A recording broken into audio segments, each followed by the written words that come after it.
Thank you very much for the invitation to speak to you all today, and thank you, Kevin, for the introduction.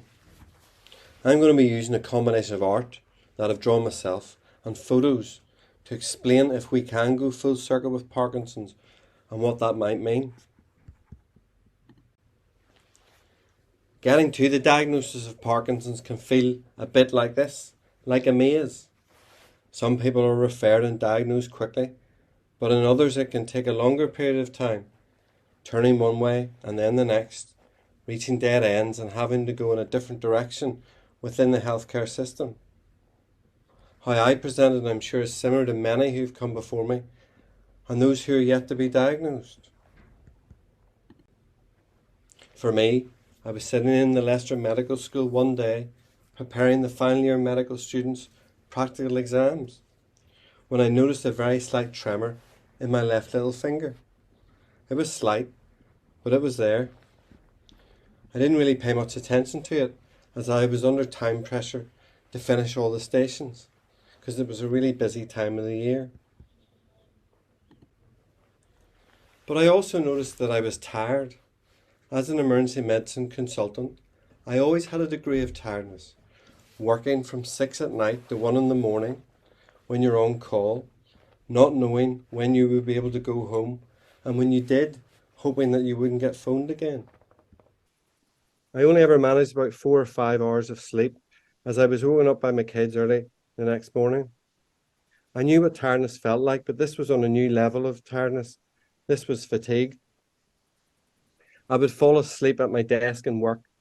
I fell asleep at the noisiest swimming gala you can ever imagine, with hundreds of excited and screaming children. I even fell asleep at Leicester City Football Club the year they won the Premier League, as 32,000 fans were loudly singing Jamie Vardy's Having a Party. But when I was walking, I also noticed that my left foot would scuff on the ground and I would stumble forwards. It was like I'd hit the top of a raised flagstone, but when I looked behind at the ground, it was flat. It seemed to happen more often when I was walking longer distances and when I was tired. But the one symptom that got me to my GP was this. It was bradykinesia, which I didn't recognize as bradykinesia at the time. My mate Jules came into my house one evening with his daughter, having just come from a Bollywood dancing class. He said, "I'll show you how to do it." So both myself and my daughter jumped off the sofa, ready to go. Jules put both his arms up and started turning his wrists, saying, "It's really easy. You just pretend you're screwing in a light bulb with both your hands." Now, when I tried to do it, I realized that I couldn't rotate my left wrist very quickly at all.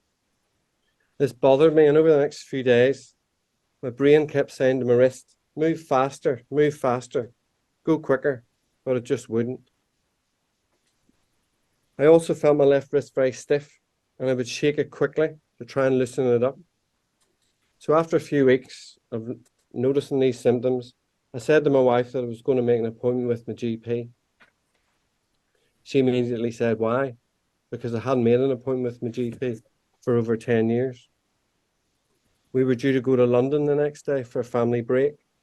And she said, "We aren't going to go to London tomorrow because you need to go and see about that." I said I wouldn't get an appointment anyway. So let's just go to London and have a good family time. So we did. But it was a disaster. You know what it's like going to London? You walk a lot. So I stumbled with increasing frequency and fell asleep in multiple coffee shops. We had to come home a day early as I just couldn't hack it. But I did manage to get an appointment with my GP the next Monday. When I walked in, I just said, "There's something wrong with me. I can't rotate my left wrist very quickly." My GP asked a few more questions and examined me. She was really, really good and took a lot of time that morning. And she said she was making a referral to the neurologist. He phoned me himself that afternoon and said he would see me in his afternoon clinic on the Wednesday. I appreciate that is not the normal way it happens in the NHS, but that was my experience. So when I went, he took the history and he examined me. And then he asked me to walk across the clinic. Now, I get patients to do that all the time, but this time the shoe was literally on the other foot. I walked carefully across, turned and came back, trying not to scuff my foot. When I did, I thought, maybe it'll be okay. But when I sat down, he said, Jonny, you don't swing your left arm very much. I hadn't noticed. My wife hadn't noticed. But why would you notice? He then looked me in the eye and he said, Jonny, you need a DAT scan. Now, I went to every lecture at medical school, and I do not remember anybody ever mentioning the word DAT scan at all. But my wife, who's an old age psychiatrist, did, as she routinely ordered them in her memory clinics to determine if somebody had a Lewy body dementia. So she looked the neurologist in the eye and said, he doesn't know what that is. So the neurologist then looked at me again and he said softly, Jonny, I'm really sorry to tell you, but you've idiopathic Parkinson's disease. It was numbing. I thought I might have had multiple sclerosis or motor neuron disease, a brain tumor or something wrong with the balance center in my brain. But Parkinson's wasn't on my list. The questions started to come. Am I going to die? How quickly will it progress? Will I be able to walk my daughter down the aisle on her wedding day? All questions that I didn't have an answer to. I was 41. My career was gaining momentum, and I was supporting and raising a young family. My kids were 6 and 10 at the time.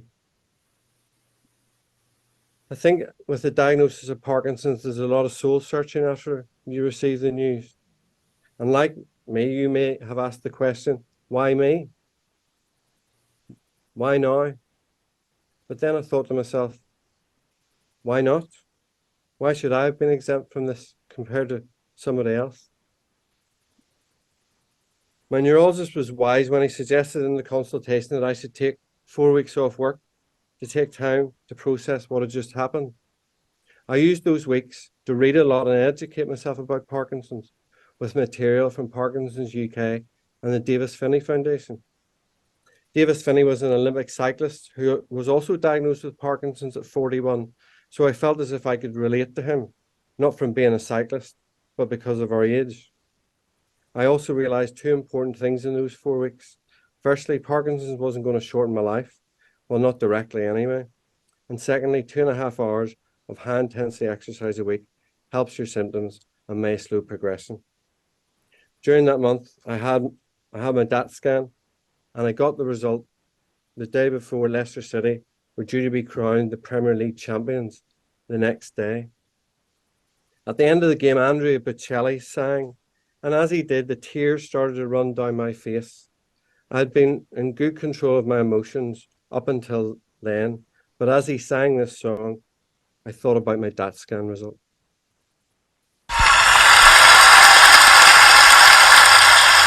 E ora veramente credo che non mi resti altro da dire se non time to say goodbye.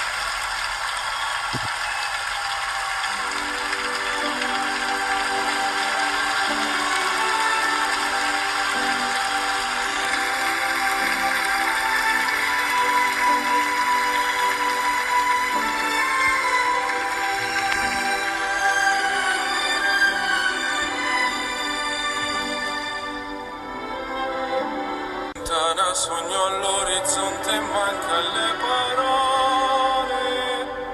Io sì lo so che sei con me, tu mia luna, tu sei qui con me. Io sole, tu sei qui con me, con me, con me, con me. Time to say goodbye.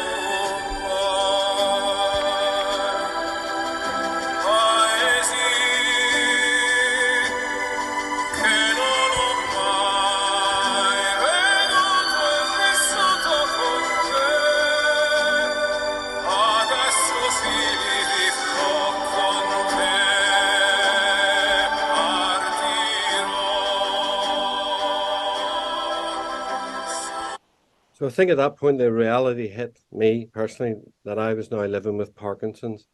In a sense, it was saying goodbye to my old life and saying hello to a different one that was on a different path. one that I couldn't see far ahead, and one that would present many challenges. When my son saw the tears, he said, "Dad, don't worry. Leicester will win the Premier League again. I'm sure they will." But on the Monday, I went back to work, and I was taken off late and on-call shifts pretty much immediately. And as a result of that, I had a fixed working pattern of eight in the morning to 5 at night. And life had suddenly become organized, and I had routine. I think routine is key for living well with Parkinson's. I was still working in all areas of the emergency department, but wasn't seeing patients who'd been brought in by a blue light ambulance anymore, as they made me very symptomatic. As far as disclosing my diagnosis, I told my consultant colleagues and senior nurses that same week. The rest of the staff didn't find out for another 2 years, and well, everybody knows now. But I felt really self-conscious around people, as I didn't know if people would notice my symptoms. This was a particular issue at two events that I had to attend the month after I was diagnosed. Our AED was shortlisted as a finalist at the HSJ Awards for the education work that we'd implemented over the previous 4 years. When we won, I had to go up to the stage and then up 5 steep steps. I kept saying to myself, whatever you do, don't trip. Then 5 days later, I had to attend a ceremony at the Leicester Medical School, where I was being made an associate honorary professor in medical education. I arrived late and had to sit right at the back. When my name was called out, I had to go down all those stairs, and I just kept thinking, do not lose your footing and don't forget to smile. But what I realized quickly after my diagnosis was that it was time to really look at what was important in life. It wasn't winning an HSJ award. It wasn't being an associate professor at Leicester Medical School. It was simply this: how could I live as well as I could every day with Parkinson's, which not only helped me, but also the people closest to me? So what about physical health? When I went back to work, I joined the university gym and I started exercise. I hadn't exercised routinely between the ages of 25 or 40, as life was busy and something more important always cropped up. One of the staff devised a training program which was broken down into cardio, strength, stretching, and balance. This was reviewed every 3 months, and I went 4 times a week until COVID hit. But I think it's important to say physical activity is different for everyone, depending on how your symptoms are, what exercise you like to do, whether you enjoy doing it in a group or by yourself. It's important that you do something that you enjoy, as you're more likely to stick at it. For me, it was getting into an exercise habit. This is the habit cycle. It takes 3 weeks to form a habit, and it takes 3 months to make it a lifestyle choice. This is even more challenging for people with Parkinson's due to apathy and the challenges of that. I found that queuing helped, so I pack and set out my gym bag the night before I'm due to go. This helps the routine, and the reward was the way that it made me feel when I finished. So in a sense, this is the first way I've gone full circle with Parkinson's. In 2018, I opened the door of my house and I found a brand new bike outside with a note on it that said, "I hear exercise is good for Parkinson's, so please accept this gift and get cycling." I went every Sunday morning with my mate Jules, who's on the right, and we built it up to 20 miles when we pedaled for Parkinson's in 2018. I found out 6 months later that he was the one that put the bike outside my house. In 2019, I went to Copenhagen as part of the UK Young Onset Parkinson's football team to play in the Ray Kennedy Cup. We met over social media. We didn't meet as a team until the night before, and we didn't play together until our first match in the tournament the next day. We did in England, winning the group and then getting knocked out in the semi-finals, except it didn't go to penalties. Still can't quite believe how we lost that game. And then in 2000, I did 5,000 knee-ups in my back garden, not all at once, but raising money for Parkinson's UK. So have a look at this slide. So exercise is good for the brain. Just look at these 2 images. The one on the left is how active the brain is when someone is exercising, and the one on the right isn't someone who isn't. So when you see that, it's very hard to argue. But motivation is an issue. So how do I keep motivated? Well, COVID was really hard for all of us, but it taught me that I needed to be adaptable and try new things. This was especially important from an exercise point of view, as all the gyms were shut. So I attached a turbo trainer to my bike in the garage that one of my colleagues kindly gave me, and I cycled in it in the garage for half an hour, 3 or 4 times a week. I also looked around for some online classes and found the most motivated physiotherapist I've ever come across, who put me through my paces for 3 years.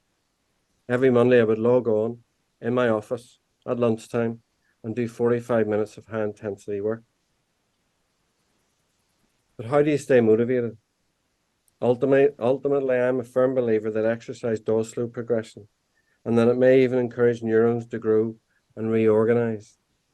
I always visualize this when I need a bit of encouragement and a reason to keep going.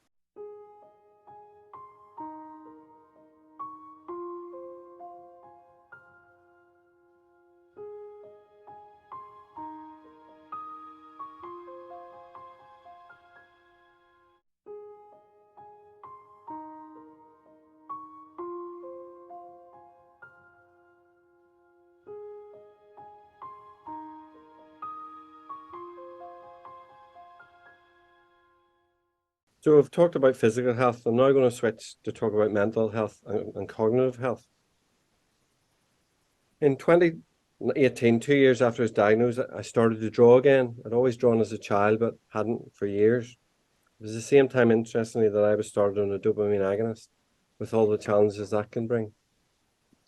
This is the first sketch that I drew, which depicts a scene from the night before in our house. My daughter, who was about 7 or 8 at the time, was trying to get me out of the door as quickly as she could, as she girls' brigade, and she didn't want to be late. As I was attempting to put my shoe on, finish my coffee, find my keys, and take my meds, she realized that the pressure was making me symptomatic. So she simply turned around and said, "It's okay, Dad. It's fine. We've got time. There's no hurry." I realized in that moment that she was in this with me as well. Over the next 4 months, I drew various sketches that helped me to tell the story of my diagnosis. This is one from that disastrous trip to London. I don't know what's going on the left.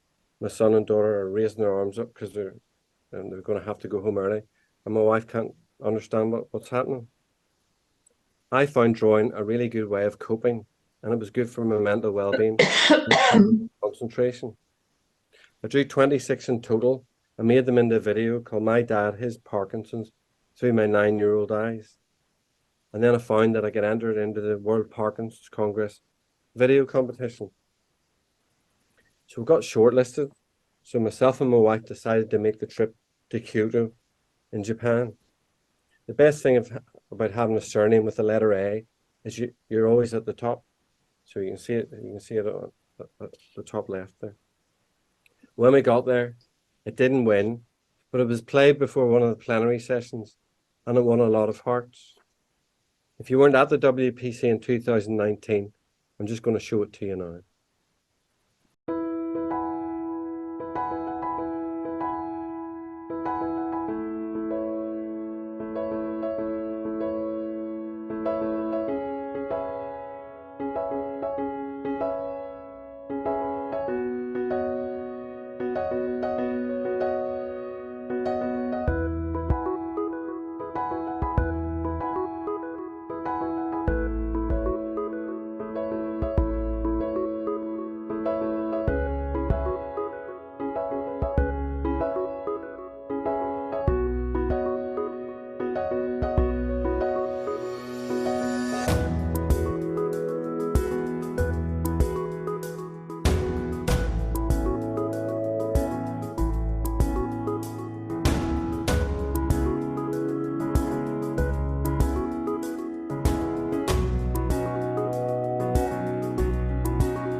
Every time I watch it, it really gets me. Challenging your brain to think is also really important. And I usually do Wordle every day. I'm sure a lot of people do Wordle. Also do a Turtle, which is trying to guess 8 words at once. I can't seem to be able to do Sudoku. That seems to wipe me out. But I'm still practicing. I'm not sure whether this person who took this photograph had Parkinson's, but I think the first two guesses sum it up quite well. So it's about finding challenges, finding something that you enjoy, that's a challenge that keeps the brain cogs turning. So what about emotional health and social health? Well, I get a lot of emotional support from my wife, and that's my daughter and my son. I mean, my wife sees when I'm tired. She sees when I need a rest. She sees when I'm wearing off and when I'm getting irritable. And as the kids have got older, they've started to see it too, and we've all started to adapt as we've needed to. But I think the family really do get the brunt of what Parkinson's does. It challenges relationships, it tests relationships, and it changes relationships. Friends are important as well. I mean, I've never attended a Parkinson's UK branch meeting before today, but from looking at your website and seeing the activity that goes on, I can see that you're supporting each other emotionally and encouraging each other socially. I look forward to the day when I'm able to join one in the future, when the time's right. It's so important to always have something in the diary to look forward to. I draw a lot of emotional and social support from my peers. I always knew there were more professionals in the NHS working with Parkinson's. I just didn't know where they were or how to find them. So I sent out a tweet on social media looking for them. And within 2 weeks, there was 12 of us. 3 years later, there are now 42 in the group. We have nurses, paramedics, managers, midwives, pharmacists, receptionists, and doctors. We have a WhatsApp group where someone will ask a question each week, which may or may not be Parkinson's related. We also have a monthly Zoom meeting. So for me, this group acts like a branch. So we've talked about physical and mental and cognitive health and emotional and social health. But what about spiritual health? For me, that's my faith. Where does my help come from? Well, as a Christian, it comes from the Lord, who made heaven and earth. Prayer helps, a forgiving heart helps, and a thankful heart helps. On the days when it's so hard, when my meds aren't working, not working well, and I feel rubbish, I look up and know that one day when I'm in heaven, there will be no Parkinson's. There will be no more hurt or pain. So I endure, knowing that my time here is a small chunk of my life, and that helps frame it. Spiritual health may not mean anything to you. It might be in a different way. But the presence of a higher power is a positive influence in Parkinson's. I don't have all the answers, and year on year it's getting harder, and it takes more of an effort to live as well as I can.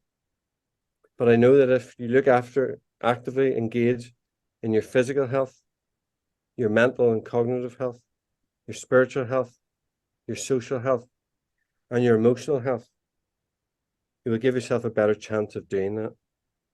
These 5 domains of holistic health shouldn't be thought of as being linear.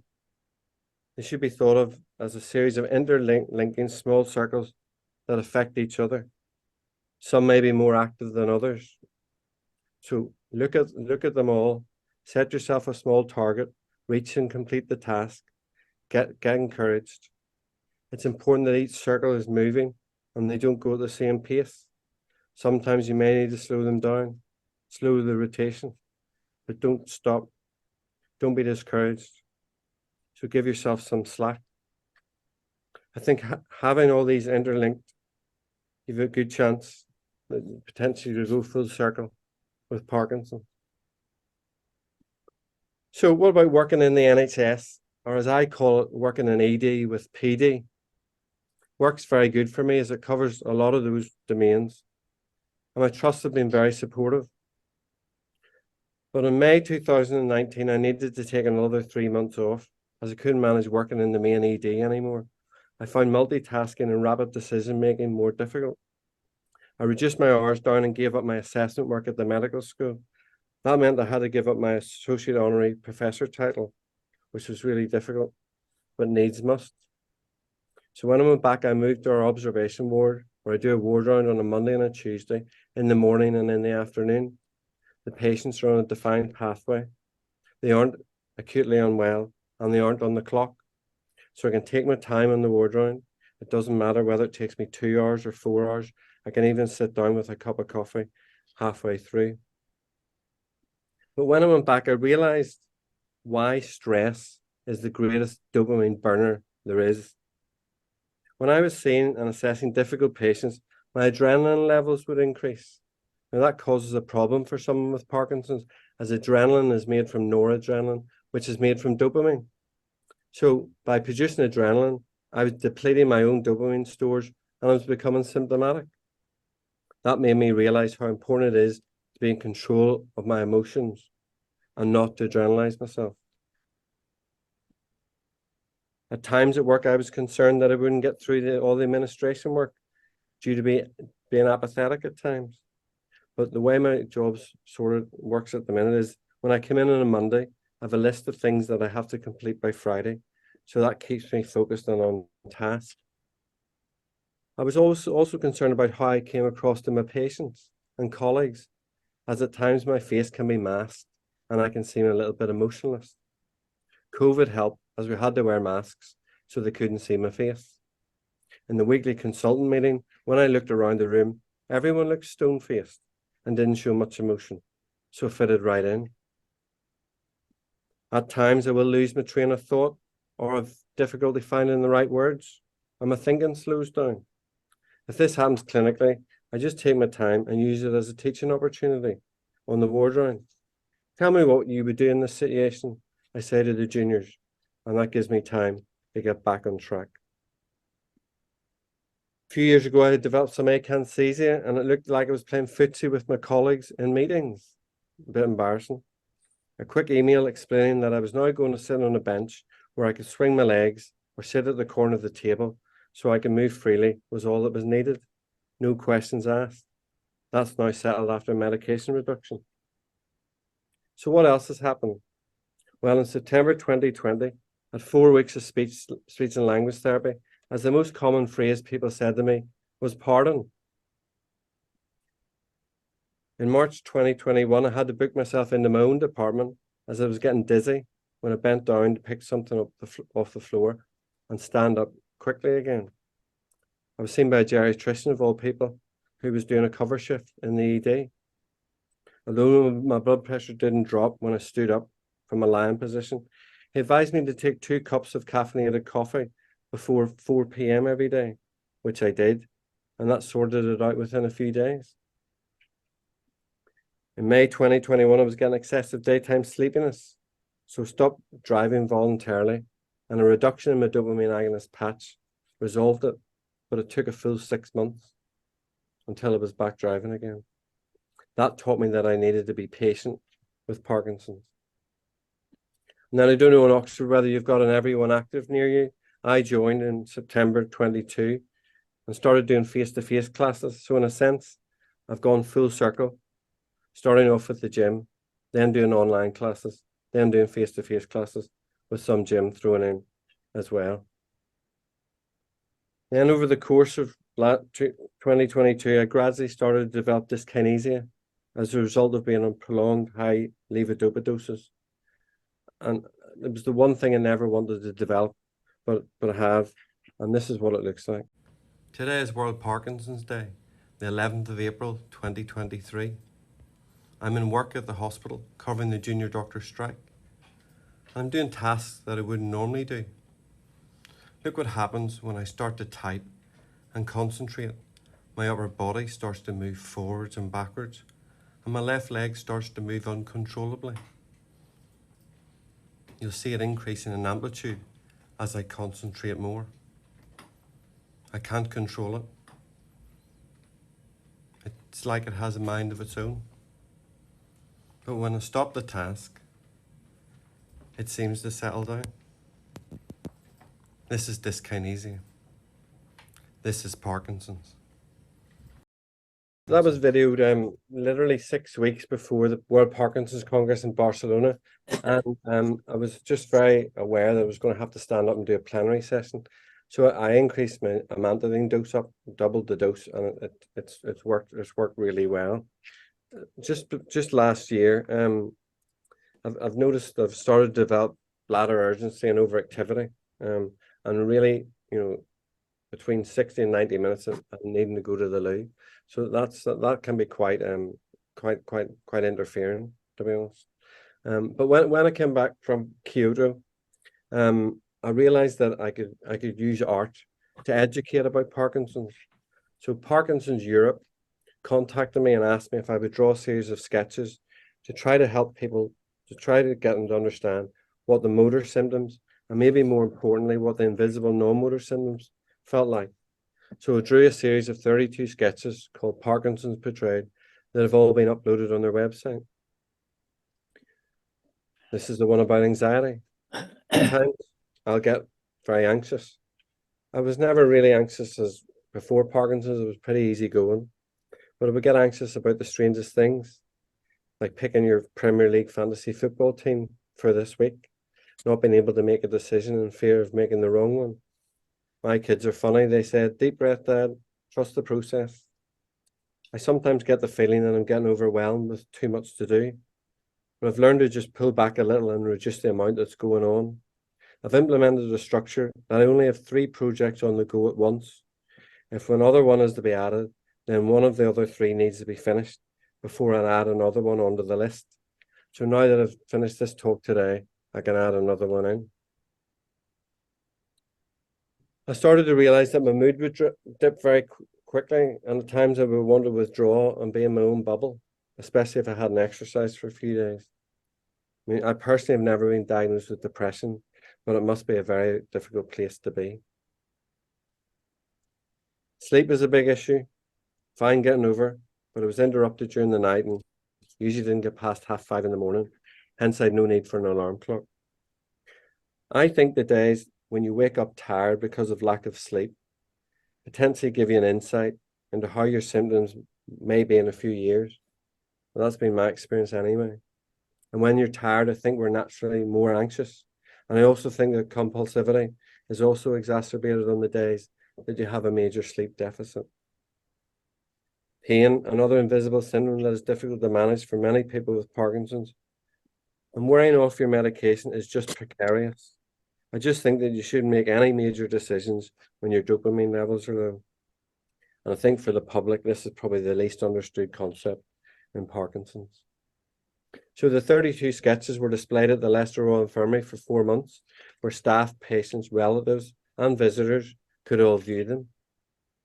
It was also displayed in the Leicester Medical School, where it became the longest running art exhibition in history because it was opened the week before the first lockdown and was taken down after it was lifted. I've also used art color, so these 2 brains, this infographic, to show that Parkinson's affects men and women, and that it can be as much a disorder of the mind as it can be of movement. I've also used Lego to educate children about Parkinson's. It can be used to educate grandchildren about Parkinson's. This is my daughter. I was flying back to East Midlands from Belfast one New Year's Eve, and she said, on the back of the in-flight magazine was this picture on the left, and she said, "That's just like you, Dad." And I was like, "Why?" And she went, "Well, they don't show much emotion. They're really stiff and rigid." And I said, "Yeah, that's right." And then they freezing when you push their feet into a solid base, they don't move. And then they also have Lego hands, a term that some in the Parkinson's community use to describe their clumsy and slow hands. It was the lipstick was added to one on the right whenever one of the people in the group, in the NHS professionals group, had said, how difficult it was to get their makeup on, and they wanted that highlighted. But they can also be used to show what wearing off looks like. But the other thing that I did to educate was I took the Parkinson's UK little blue brain badge and added some hands and feet and black shoes, and basal ganglia was born. I used them to create a series of videos based on the level of exercise that I mentioned earlier. So does Basil get some exercise for mild symptoms? Basil gets some more exercise for progressing symptoms, and Basil gets exercising with complex symptoms. But I realized not only could I use art to educate, I could always use it. I could also use it to advocate. Now, a few years ago, the Institute of Aging in the UK wanted to change the stereotype of elderly people. So they ran a competition to see if older age could be portrayed in a more positive way. And the winner was this one, which I think is really positive. I did enter, but unfortunately, mine didn't win. But in a similar way, this image from 1886, which portrays a stereotype, and it's the most widely used image of Parkinson's on the internet, as it depicts a frail older man with advanced Parkinson's who has a hunched posture and is shaking. Recently, Armstrong and Okun in the University of Florida produced these updated ones to address the imbalance. One is of a younger woman who's running with signs of mild Parkinson's disease, one of a middle-aged man depicting motor fluctuations, and the final one is an updated image of the 1886 one, again depicting a frail older man using a walking stick. But the most memorable sketch that I've drawn is this. This image is gender neutral, race neutral, ageless, shows the motor and non-motor symptoms of Parkinson's, as well as the medication side effects and all the subtypes. When people with Parkinson's see this, they can see a part of themselves in it that they can identify with. A modern image of Parkinson's, not one from the 1800s. But not only did I realize that I could use art to educate and advocate, I realized that I could use medicine to necessitate change. The NHS Professionals Group Living with Parkinson's started a campaign in April 2022, which built upon the Get It On Time work from Parkinson's UK. We know that only 42% of people in hospital get their medications on time every time. So to try to improve this, we wrote to every chief executive of every acute hospital in England and all the health boards in Scotland, Wales, and Northern Ireland. We asked them to pledge support for people in hospital with Parkinson's to ensure that they get their time-critical medication when they need them every time. We had over 100 pledges, including from all 4 chief nurses in all 4 nations. Then in September 2022, I started working with the Parkinson's Excellence Network 1 day a week. The NHS Parkinson's Professional Group, in conjunction with the network, developed a 10 recommendations document that, if implemented in each trust, would improve the administration of time-critical medication. These recommendations form part of the Parkinson's UK report entitled Every Minute Counts, Time-Critical Medication on Time, Every Time. In October 23, just last year, we had the opportunity to campaign in Parliament. It was great that my son came along with me. And in November last year, we launched a 3-year Royal College of Emergency Medicine time-critical medication quality improvement project, which I'm leading, which was launched last year, with 124 emergency departments across all 4 nations taking part. In year 1, we're looking at levodopa administration, and we will look at it again in year 3 to see how many patients who come into emergency departments are getting their medication within 30 minutes of when they usually take them. I think I've come full circle again as I educate, advocate, and necessitate change. But Parkinson's has brought me full circle in other ways as well. We went back to Copenhagen in 2022, as this time as the England Parkinson's football team, but we didn't even make it out of the group. In July, as you've heard, we went to the Parkinson's Congress in Barcelona, where this time we gave a plenary talk. And this is the actual photo that I took that was mentioned at the start when I asked everybody to kindly say hello. So they all waved, including you, all those of you from the Oxford branch. That settled my nerves. So thank you very much for doing that. And then in October 23, we went back to the HSJ Patient Safety Awards, where we won for our time-critical medication work, and I didn't worry about going up the stairs. So let me finish by showing you what it's like to work in the NHS with Parkinson's as our journey continues. one day we'll come full circle here as well.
Thanks very much for listening.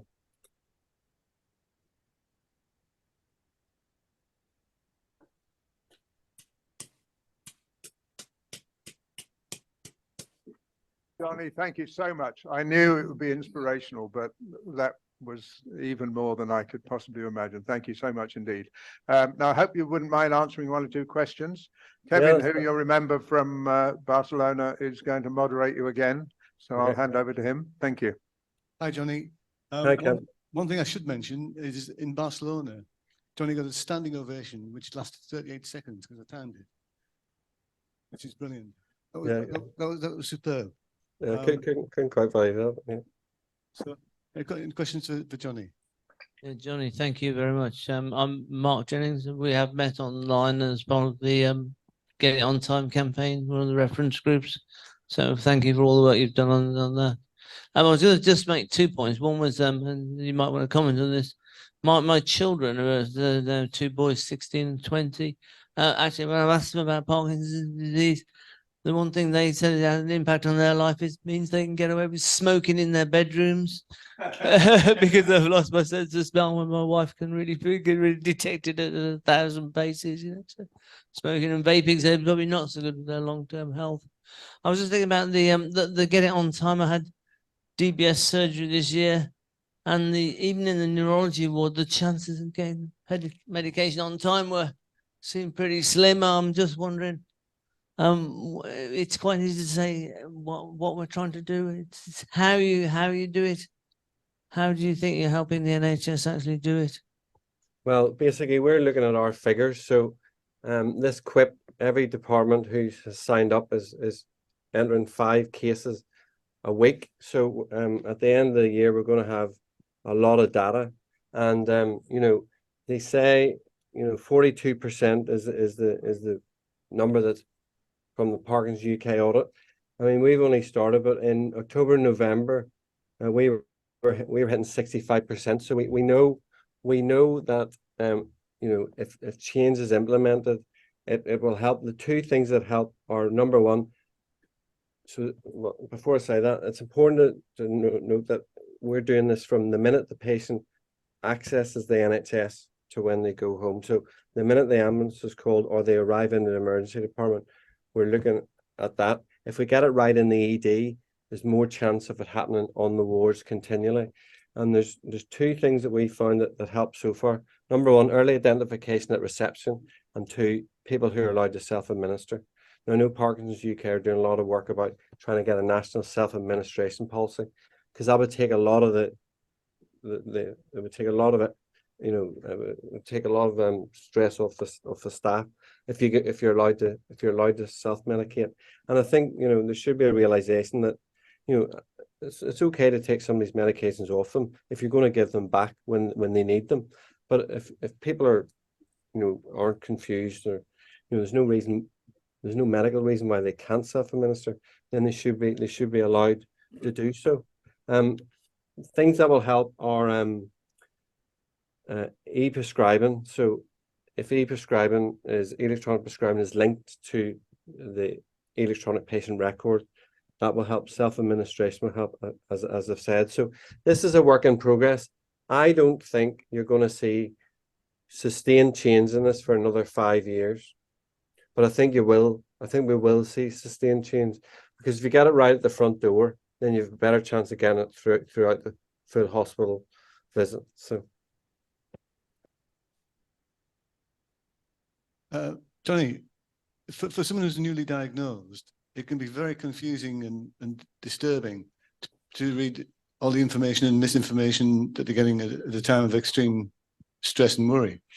Of the 5 domains that you mentioned, what would you advise somebody to start with first? so I was thinking about this because I thought you might ask me that question. So I think personally, the one domain that I think affects the others the most is the physical. I think if you can somehow get yourself active or more active, that will lead to better, mental, cognitive health potentially. It'll lead to, you're more likely to be wanting to be social. You feel better in yourself. So I think out of the 5, the physical is probably the one to start with. And then the others are, potentially will go from that. That's certainly my experience. I don't know about others. Is it fair to say that we can't expect everybody to be riding 20 miles on a bike 3 times a week? Yeah, absolutely. Well, that's why that advice is there from Parkinson's UK. So it's basically what you can do yourself. I mean, there's lots of information out there about what you can and what you can't do. I mean, I think it's probably, if you haven't been exercising for a while, it's probably a good idea to maybe get an appointment with a physio and get yourself an exercise or a physical activity plan. And you can easily do that. And you can go down your GP and just say, I want a referral to Parkinson's physio, and just say, I want a personalized physical activity plan, and they'll be able to assess you, and they'll be able to give you exercises that are suitable for you and are suitable, for where you're at with your condition. And I think it's a lot of stuff that just people don't realize they can do. That speech and language therapy that I had 4 years ago, I emailed them 2 weeks ago and I said, I've lost the paperwork. Can you send it to me again? They went, oh, we'll set up 3 refresher classes. So did one last week, I'm doing one next week, and I'm doing one the week after. So I think there is a bit about being proactive with Parkinson's rather than being reactive. I think neurologists and cardiology consultants generally are reactive. So you come in with a problem and they'll sort it out. But actually, if we're more proactive, then potentially, you're in more control of, your symptoms, and you might need the reactive treatment down the road. Well, speech and language therapy is clearly working. Yeah. So Jonathan? Back to the proactive thing. You talk quite a lot about adjusting your medication in response to different symptoms and different circumstances. And I must admit, Sally and I do that as well, but that's probably because we think we know more about it than we actually do, and we're a bit rebellious.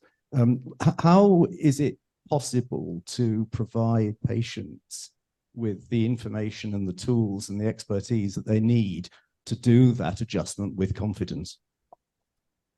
I mean, I don't know. Did I say that adjustment medication? I can't remember whether. I think you mentioned doubling your amantadine dose to. Oh yes, and a couple other things. That was it. So basically, the reason for that was when the amantadine was first prescribed, they said you can take 100 milligrams twice a day, and I didn't want to. So I took 100 to start with, and then after that dyskinetic, dyskinesia in April and going to the World Parkinson Congress, I just emailed my neurologist and said, can I increase up to 200? And he went, yes. Now that's a good service, and that's, my neurologist, I'm able to do that, but there's a lot of people aren't able to access, the healthcare system as easy. So I think, it's having a chat with, understanding your local service and seeing what you can and can't do, and what you can be proactive in, and potentially what you might need a bit of help in.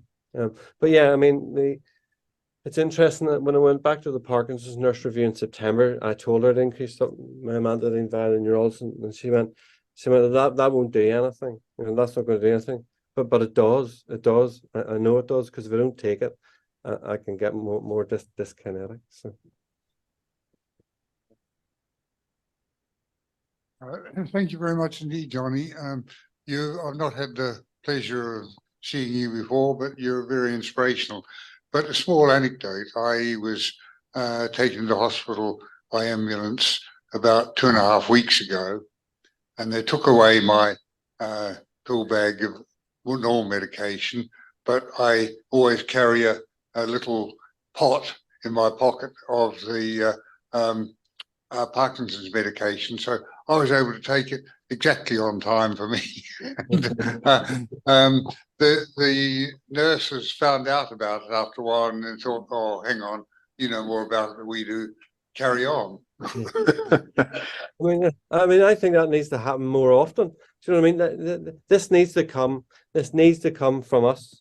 We can drive it so far through the NHS, but the whole self-administration thing. I mean, if any of you were admitted into hospital today, you wouldn't want your medication taken off you. You know what you take, when you take it, and if you're not confused or delirious, there's no reason why you can't be left in charge of your own meds.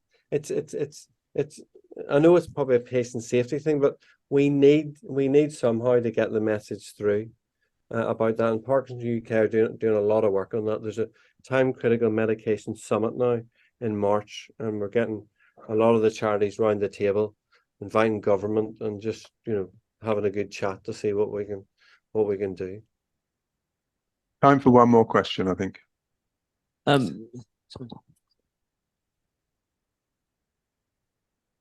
Hi, John. Hi, John. It's Sally here. Hi, Sally. It's good to see you again. Jonny, I did exactly what you did. I knew I needed more amantadine because of the dyskinesia, and I knew I needed it when I went to Barcelona. So I contacted Michelle, my neurologist, and just said, can I double the dose? And she just said, yeah, take it at this time.